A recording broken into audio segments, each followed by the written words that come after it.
శంషాబాద్ నుండి సిలిగిరి వెళ్తున్న air India express విమానంలో సాంకేతిక లోపం తలెత్తింది.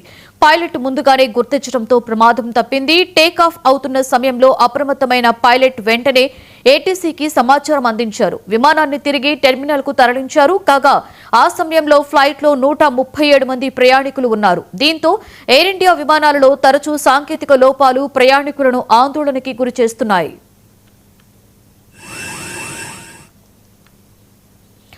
రంగారెడ్డి జిల్లా శంషాబాద్ ఎయిర్పోర్ట్ లో ఫ్లైట్లు ల్యాండ్ చేసేందుకు విజిబిలిటీని లేక పలు విమానాలు ఇతర నగరాలకు మళ్లించారు.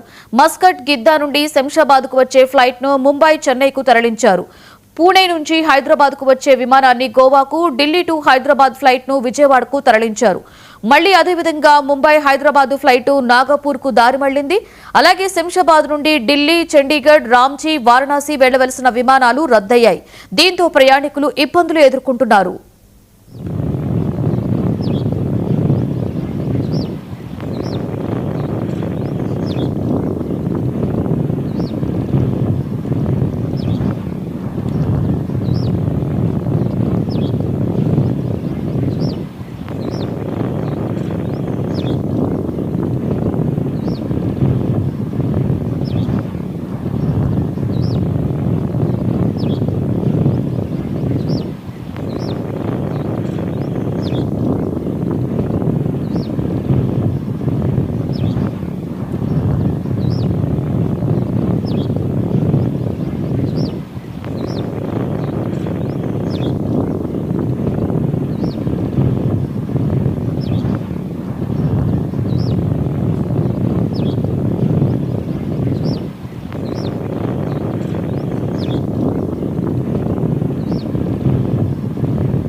రంగారెడ్డి జిల్లా శంషాబాద్ ఎయిర్పోర్ట్ లో ఫ్లైట్లు ల్యాండ్ చేసేందుకు విజిబిలిటీ లేక పలు విమానాలను ఇతర నగరాలకు మళ్లించారు. మస్కట్ గిద్దా నుండి శంషాబాద్ కు వచ్చే ఫ్లైట్ ను ముంబై చెన్నైకు తరలించారు. పూణే నుండి హైదరాబాద్ కు వచ్చే విమానాన్ని గోవాకు, ఢిల్లీ టు హైదరాబాద్ ఫ్లైట్ ను విజయవాడకు మళ్లించారు. అదేవిధంగా ముంబై హైదరాబాద్ ఫ్లైట్ నాగపూర్ కు దారి మళ్లించారు. అలాగే శంషాబాద్ నుండి ఢిల్లీ, చండీగఢ్, రాంచీ, వారణాసి వెళ్లవలసిన విమానాలు రద్దయ్యాయి. దీంతో ప్రయాణికులు ఇబ్బందులు ఎదుర్కొంటున్నారు.